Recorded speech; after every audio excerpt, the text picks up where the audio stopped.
ஜனவரி 17ஆம் தேதி அறிமுகமாகும் வந்தே பாரத் ஸ்லீப்பர் ரயில் ஆரம்பகட்ட டிக்கெட் விலை என்ன என்பதை பற்றி இந்த பதிவில் பார்க்கலாம். உட்கார்ந்து மட்டுமே பயணம் செய்யும் வசதி கொண்டிருந்த வந்தே பாரத் ரயில்களில் தற்போது படுக்கும் வசதி கொண்ட ஸ்லீப்பர் பெட்டிகளுடன் கூடிய ரயில்கள் அறிமுகமாகியுள்ளன. இதற்கான முழுமையான கட்டண விவரத்தை ரயில்வே அமைச்சகம் வெளியிட்டுள்ளது. அந்த வகையில் ஸ்லீப்பர் பெட்டிகளை கொண்ட முதல் வந்தே பாரத் ரயிலை பிரதமர் நரேந்திர மோடி வரும் ஜனவரி 17ஆம் தேதி கொடியசைத்து தொடங்கி வைக்கிறார். இந்த ரயில் குவஹாத்தி கோல்கத்தா ரயில் பாதையில் இயக்கப்பட உள்ளது. இந்நிலையில் ஸ்லீப்பர் பெட்டிகளை கொண்ட வந்தே பாரத் ரயிலுக்கான தற்காலிக கட்டணம் குறித்த அறிவிப்பை மத்திய ரயில்வே அமைச்சர் அஸ்வினி வைஷ்ணவ் அறிவித்துள்ளார். அதன்படி மத்திய ரயில்வே அமைச்சர் வெளியிட்டுள்ள அந்த சுற்றறிக்கையின்படி வந்தே பாரத் ஸ்லீப்பர் ரயிலில் முதல் வகுப்பு ஏசி, இரண்டாம் வகுப்பு ஏசி மற்றும் மூன்றாம் வகுப்பு ஏசி ஆகிய 3 வகை பெட்டிகள் மட்டுமே இருக்கும். எவ்வளவு குறைவான தூரம் பயணம் செய்தாலும் குறைந்தபட்ச கட்டண தூரம் 400 கிலோமீட்டர் ஆகும்.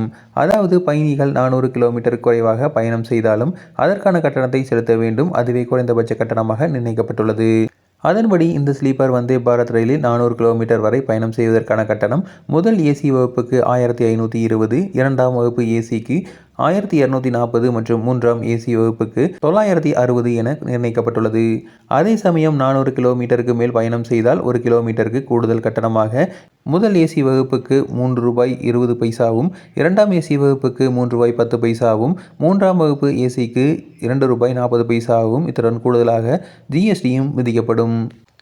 வந்தே பாரத் ஸ்லீப்பர் ரயிலில் உறுதி செய்யப்பட்ட டிக்கெட்டுகள் மட்டுமே உண்டு. ஆர்ஏசி முறை கிடையாது.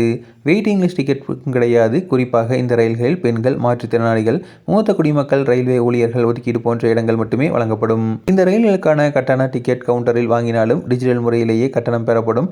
ஏனெனில் டிக்கெட்டை ரத்து செய்தால் 24 மணி நேரத்திற்குள் பணம் திரும்பி வழங்கப்படும்.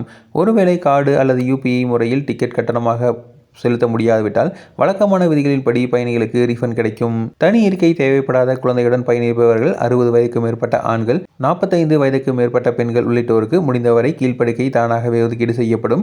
மேலும் இந்த ஸ்லீப்பர் ரயில் சேவை தொடங்கி சில நாட்களுக்கு பின்னர் பயணிகள் சேவை முழுமையாக தொடங்கும் என அதிகாரிகள் தெரிவித்துள்ளனர்.